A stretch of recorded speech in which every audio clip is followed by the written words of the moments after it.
해마다 추석이나 구정명절이 끝나고 나면 이혼하는 부부들이 많아진다고 합니다. 그렇게 된 이유가 무엇이냐? 가족들끼리 모여서 시간을 보내면서 오고 가는 말 때문에 상처를 받고 음식 준비하는 일이나 집안 일 때문에 형제들이나 시누이 아니면은 며느리들 간에 상처받을 일들이 많아지기 때문에 그렇습니다. 시어머니와 며느리 간에도 이러한 갈등이 흔히 일어나는데 믿지 않는 가정에서뿐만 아니라 믿는 가정에서도 역시 마찬가지입니다. 성령님의 감동과 감화가 없고 성령 충만한 삶을 살아가지 아니한다면 타락한 아담과 하와의 후손인 우리 인간들은 별 수가 없습니다. 그러다 보니까 지상에는 천국 같은 가정이 흔하지가 않은 것입니다. 디모데후서 3장에 보면은 말세가 되면은 세상이 지옥처럼 변하게 될 것으로 예언되어 있는데, 사람 사는 세상이 지옥처럼 되는 것은 탐욕과 이기심과 교만 때문입니다. 그래서 디모데후서 3장 1절 이하의 말씀을 보면 말세에 고통하는 때가 이르게 되는데, 그때는 사람들이 자기를 사랑하며 돈을 사랑하며 자랑하며 교만하며 비방하며 부모를 거역하며 감사하지 아니하며 거룩지 아니한다. 그리고 쾌락 사랑하는 것을 하나님을 사랑하는 것보다 더하는 세상이 된다고 말씀하고 있습니다. 마지막 때가 가까워지면 이런 세상이 되니까 세상은 지옥같이 될 수밖에 없는데, 가정이라도 화평하고 행복해지려면 아들, 며느리들 뿐만 아니라 한 울타리 안에서 살아가는 모든 가족이 하나가 되고 서로 함께 잘해야 하는 것입니다. 서로를 이해하고 서로를 불쌍히 여기면서 살아간다면 그것이 바로 천국이 되지만, 미워하고 원망하며 살아간다면 가정이 바로 지옥 같은 공간이 될 수밖에 없는데, 예수님의 마음을 품고 서로의 입장을 이해하면서 서로를 아끼고 사랑하는 가운데 여러분이 속해 있는 가정 공동체들이 지상의 천국이 될 수 있기를 바랍니다. 그런데 문제는 지상에서 경험하는 천국과 지옥으로 끝나는 것이 아니고 죽고 나서 가야 하는 실제의 천국과 지옥이 있다는 것입니다. 그래서 언젠가는 모든 사람이 천국 아니면 지옥으로 가게 되는데, 그렇다면 어떤 사람이 천국 가고 어떤 사람이 지옥에 가게 될 것인가? 그리고 천국과 지옥은 과연 어떤 것인가? 오늘 읽은 본문은 이에 대해서 귀중한 진리를 말씀하고 있는데, 본문 속에는 극단적으로 대조되는 두 사람의 모습이 등장하고 있습니다. 그 중에 한 사람은 큰 부자인데요, 지상에서는 천국 같은 인생을 살았던 사람입니다. 돈이 많은 부자이기 때문에 좋은 옷을 입고 살았고, 날마다 호화로운 파티를 열면서 왕 부럽지 않은 그런 신나는 인생을 살았습니다. 형제도 5이나 되었을 뿐 아니라 부자이다 보니까 찾아오는 사람들도 많아서 외롭지 않았습니다. 잘 먹었기 때문에 몸도 건강했을 것이고 사는데 어려움이 없다 보니까 아쉬운 것이 없어서 하나님을 찾을 이유도 없었겠지요. 그래서 하나님 없이 살면서도 세상적인 기준으로 볼 때는 천국 같은 인생을 살았던 사람이었습니다. 두 번째로 등장하는 다른 인물은 비참하게 살아가던 그 가난한 거지입니다. 나사로라고 하는 이 거지는 부자와 정반대로 배고픈 서러움도 겪으면서 살았고, 온몸이 아프다 보니까 죽는 날까지 매일매일을 괴로움을 겪으면서 고통을 겪으면서 살아야 됐습니다. 더럽고 고통스러운 피부병 때문에 부스럼과 악창으로 진물이 흐르고 냄새가 나니까 가까이 하는 사람이 없었고, 몸이 너무 아파서 제대로 걷지도 못하니까 부잣집 대문 앞에 쭈그리고 앉아서 먹다 남은 음식 찌꺼기들을 주워 먹고 살았습니다. 그의 곁에 있던 것은 피부가 가려워서 긁어댈 때 그것을 핥아 주었던 개밖에 없었는데, 개의 신세나 지면서 살아야 하는 개보다 못한 인생이었다는 것입니다. 그러나 이처럼 비참하게 살아가는 나사로에게는 부자에게 없는 것이 한 가지 있었는데, 그것은 바로 하나님을 믿는 믿음이었습니다. 나사로라고 하는 이름은 하나님은 나의 도움이라고 하는 뜻을 가지고 있는데, 가난하게 살아가던 나사로의 부모님이 하나님을 의지하면서 살라고 하는 뜻으로 붙여준 이름입니다. 그래서 나사로에게는 하나님은 나의 도움이라고 하는 믿음 하나가 아버지가 남겨준 유일한 재산이었습니다. 자, 그래서 나사로는 사람들이 볼 때는 비참한 인생을 살아가고 있지만 자신의 이름대로 하나님을 도움 삼고 주님을 의지하며 살아가고 있는데, 이렇게 하루하루를 힘들게 살면서도 나사로는 끝까지 하나님께 대한 믿음을 버리질 않았습니다. 하나님을 의지해도 소용없구나, 이렇게 생각하고 낙심하거나 하나님을 원망하지 않았습니다. 건강이 회복되지 않아서 죽는다고 해도 더 좋은 천국으로 들어간다고 믿으니까 그날을 소망하며 감사하는 마음으로 살았습니다. 그렇게 하다가 이 나사로는 어느 날 세상을 떠나게 되는데, 나사로가 죽었어도 평소 때처럼 관심 갖고 있는 사람은 아무도 없었습니다. 동네 사람들은 더러운 거지가 잘 죽었다 생각하고 그냥 가만히 덜덜 말아가지고 공동묘지에 버렸는데, 육신의 눈으로는 보이지 않는 이 세계에서 엄청난 일이 벌어졌습니다. 나사로는 죽은 후에 천사들에게 받들려 아브라함의 품에 들어갑니다. 22절을 보면 천사 하나가 온 것이 아니라 천사들이 와서 나사로의 영혼을 받들어 모시고 천국으로 갔다고 기록되어 있습니다. 천국에는 유대인들 뿐만 아니라 여러 나라에서 온 사람들의 영혼이 들어갑니다. 마태복음 8장 11절을 보면 동서로부터 많은 사람들이 들어와서 먼저 들어와 있던 아브라함과 이삭과 야곱과 함께 천국에 앉는다는 말씀이 있습니다. 그런데 성경에 기록된 내용을 보면 아브라함과 이삭과 야곱도 역시 완전한 사람들이 아니었습니다. 이들도 때로는 거짓말도 하면서 보통 사람들처럼 죄를 짓고 살았던 그저 그렇고 그런 사람들인데, 하나님을 믿었기 때문에 우리보다 먼저 천국에 들어가 있는 것입니다. 마찬가지로 여러분과 저도 죄를 짓지 않았던 완벽한 사람은 아니었다 할지라도 예수님을 믿고 구주로 영접하면 천국에 들어가게 되는 것을 믿으시기를 바랍니다. 그런데 얼마 후에 천년만년 살 것 같은 부자도 역시 죽었습니다. 성경에서 이름도 밝히지 않은 이 부자는 세상에서 사는 것이 너무 좋아서 이 땅에서 영원히 살고 싶었을 것입니다. 그러나 여름이 가면 가을이 오고 가을이 가면 겨울이 와서 1년이 끝나게 되어 있는 것처럼 사람도 언젠가는 모든 것이 끝나는 인생의 겨울을 맞이하게 됩니다. 그래서 이 부자는 천년만년 살고 싶어 발버둥을 쳤겠지만 문제는 그것이 자기의 희망이요 자기의 생각이었을 뿐이지, 거지가 죽고 나서 부자도 역시 죽었다는 것입니다.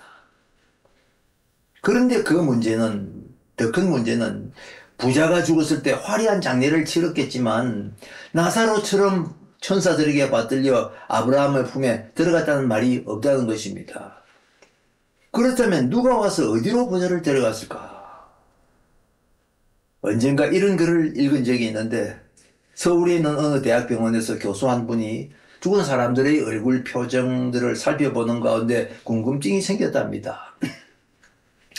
어떤 사람은 평안한 모습으로 죽음을 맞이하고 어떤 사람은 공포에 질린 모습으로 죽어가길래 어째서 이런 차이가 나는 것일까? 그래서 궁금증을 가지고 그 죽은 사람들의 인적 사항들을 비교해 보았답니다. 학력과 재산, 부부간의 근실들이 어떠했는지 이런 여러 가지 조건들을 비교해 봤는데 두드러진 차이점은 별로 없더라는 거예요. 그러다가 마침내 한 가지 차이점을 발견했는데, 통계적으로 볼 때에 밝은 표정으로 죽은 사람과 두려워하는 표정으로 죽은 사람의 두드러진 차이점이 믿는 사람이냐 믿지 않는 사람이냐 하는 것이라는 것이었습니다. 100%가 다 그런 것은 아니라고 할지라도 통계적으로 볼 때에 믿고 죽은 사람들은 고생하다 죽었어도 죽은 후의 모습은 평화로웠고, 믿지 않던 사람은 두려워하는 표정의 얼굴들이 많았기 때문입니다.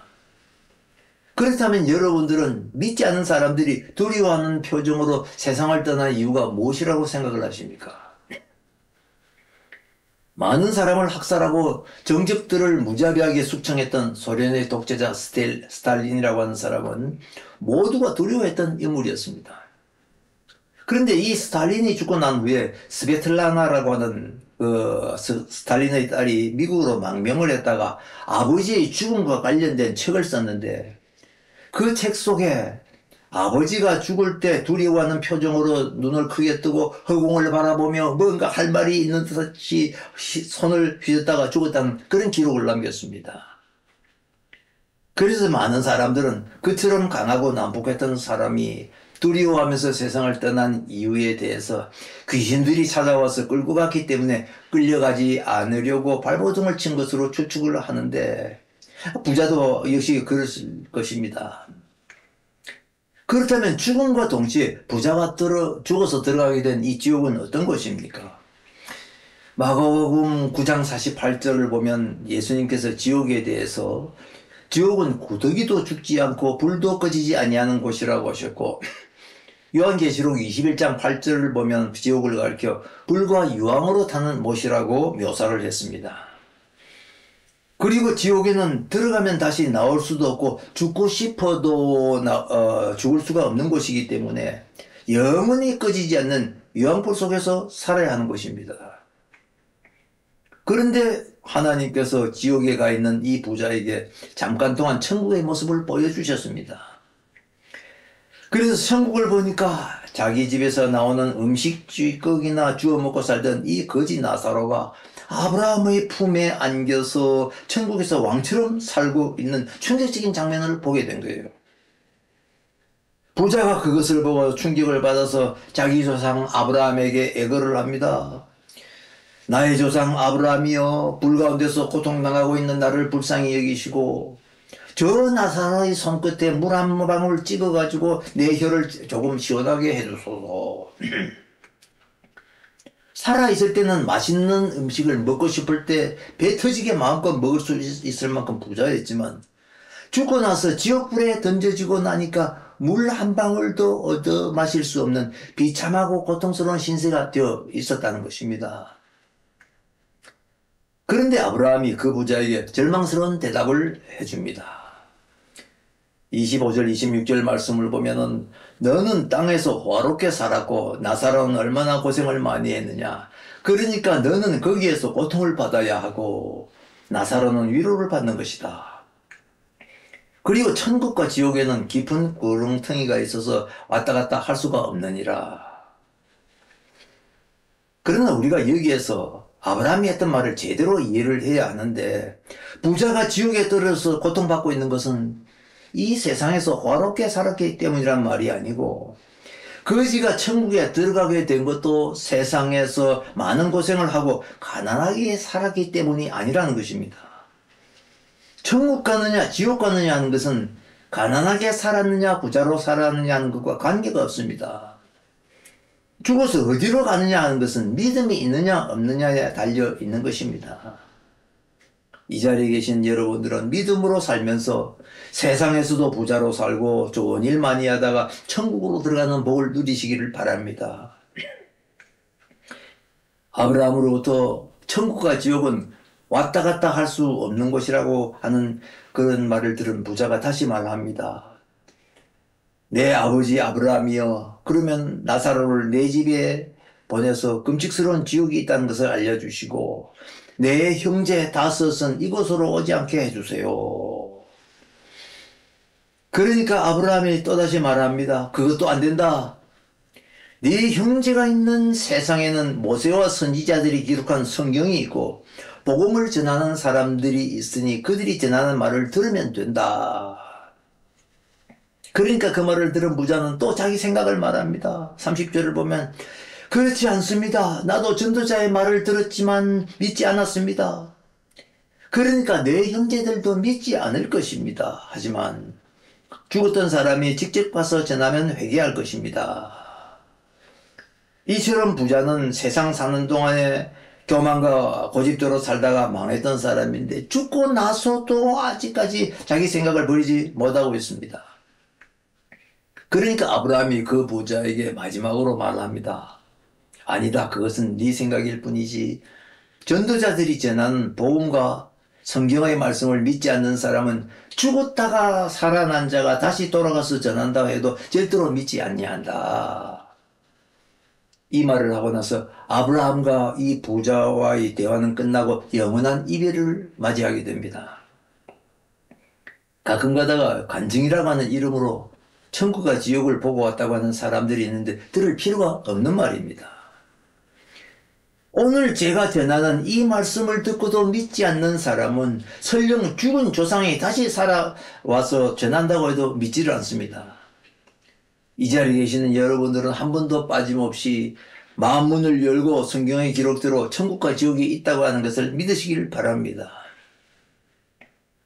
기독교에서 전하는 진리의 내용을 우리는 흔히 복음이라고 말하죠. 복음. 다른 말로 해서 우리는 기쁜 소식이다, 복된 소식이다 이렇게 표현을 하는데, 그렇다면 무엇이 기쁜 소식이고 무엇 때문에 복된 소식이 되는 것입니까? 천국 가기 위해서 착한 일을 하라고 하는 대신에 누구나 할 수 있는 너무 쉬운 방법을 가르쳐 주기 때문에 기쁜 소식이라고 하는 거예요. 착하게 살고 좋은 일을 많이 하며 죄를 짓지 않아야 천국 갈 수 있다고 하면 그것은 절대로 복음이 될 수가 없습니다. 아무도 할 사람이 없습니다. 본문을 보면 나사로가 착하고 의롭게 살았다고 하는 말씀이 없습니다. 천국에 가기 위해 죄 짓지 않고 좋은 일을 많이 해야 한다면 아무도 천국에 들어갈 수가 없습니다. 인간은 태어날 때부터 죄로 오염된 죄인으로 태어나고 죄를 짓지 않고 살아갈 수 있는 능력이 없기 때문입니다. 로마서 3장 10절 이하의 말씀을 보면은 의인은 없나니 하나도 없으며 깨닫는 자도 없고 하나님을 찾는 자도 없다. 그리고 선을 행하는 자는 없나니 하나도 없다고 기록이 되어 있습니다. 세상에 의인은 한 사람도 없답니다. 죄지지 않는 사람은 한 사람도 없대요. 어린아기가 무슨 죄가 있겠나 해도 어린아기도 죄인으로 태어나는 겁니다. 죄의 씨앗을 가지고요. 갈라디아서 2장 16절을 보면 사람이 의롭게 되는 것은 율법의 행위에서 난 것이 아니요 율법의 행위로서는 의롭다함을 얻을 육체가 없다고 기록이 되어 있습니다. 율법의 행위로는 절대로 천국에 들어갈 수 있을 만큼 착하게 살 수 있는, 의롭게 살아갈 수 있는 사람이 없다는 것입니다. 그러나 성경은 그와 반대로 아무리 많은 죄를 지었다고 할지라도 예수님을 믿고 자신이 죄인인 것을 인정하며 회개만 하면 죄사함을 받아서 천국에 들어갈 수 있다고 가르칩니다. 얼마나 쉬운 방법입니까? 이처럼 누구나 이해할 수 있고 할 수 있는 일이며 믿기만 하면 구원받아 천국에 갈 수 있기 때문에 복음이라고 하는 것입니다. 에베소서 2장 8절 말씀을 보면 너희는 그 은혜에 의하여 믿음으로 말미암아 구원을 얻었나니 이것은 너희에게서 난 것이 아니요 하나님의 선물이라고 말씀하고 있습니다. 믿음으로 말미암아 믿음을 통해서 구원을 얻었다. 그렇기 때문에 이것은 내 능력과 내 노력으로 된 것이 아니고 하나님께서 거저 주시는 선물이라는 것입니다. 뿐만 아니라 얼마나 오래 믿었느냐, 교회에 얼마나 오래 다녔느냐 하는 것은 천국 가는 것과는 아무런 관계가 없습니다. 죽기 바로 직전이라도 믿기만 하면 천국에 갈 수가 있는데, 예수님이 십자가에 달려 돌아가실 때 예수님의 좌우편에 사형수 두 사람도 함께 달려 있었죠. 그 중에 한 사람은 죽기 바로 직전에 예수님을 믿고 예수님을 향해서 천국에 들어갈 때 나를 기억해 주세요 라고 말을 했는데, 그때 예수님이 뭐라고 답변을 하셨습니까? 내가 진실로 네게 이르노니 네가 오늘 나와 함께 낙원에 있으리라. 네가 오늘 나와 함께 낙원에 있으리라.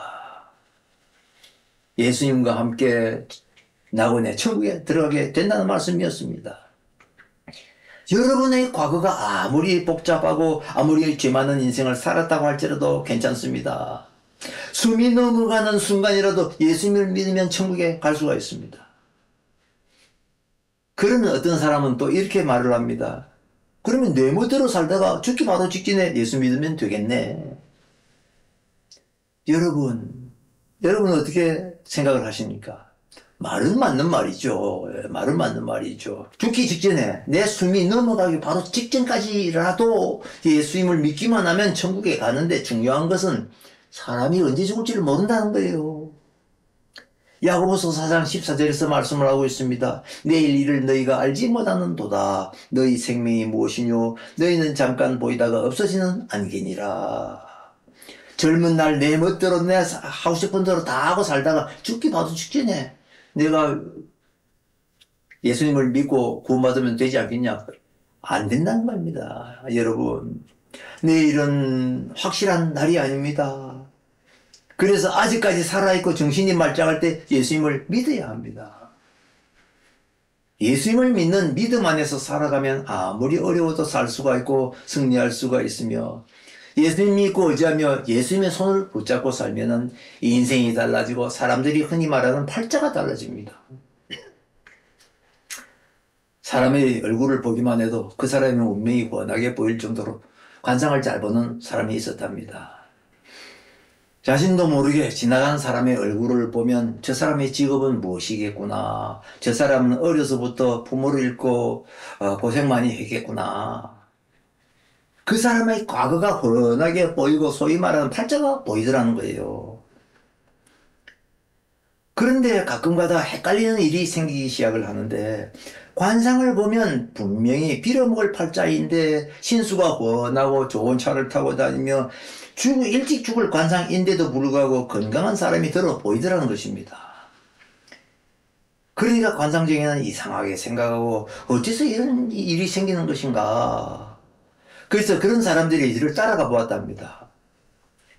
그랬더니 그들에게는 한 가지 공통점이 있었는데, 그들이 살고 있는 집을 보니까 십자가가 그려진 교표들이 붙어 있는데 하나같이 교회에 다니는 사람들이더라는 겁니다. 그래서 이 사람은 예수를 믿으면 팔자가 바뀌는구나 하는 사실을 깨닫게 되었고, 자기도 예수님을 믿고 교회에 다니게 되었다는 이야기인데, 어렸을 때부터 목사님들을 통해서 많이 들었던 그런 이야기입니다.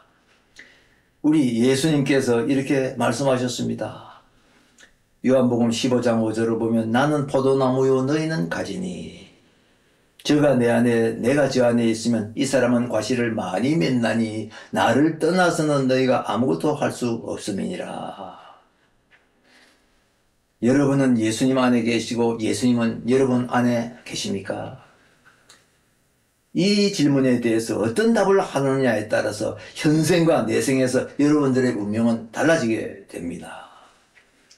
세상 사는 동안에 예수님을 절대로 떠나지 말고 끝까지 믿음의 길을 가면서 복을 누리고 세상을 떠날 때 천국으로 들어가는 복된 성도들이 되시기를 축복합니다.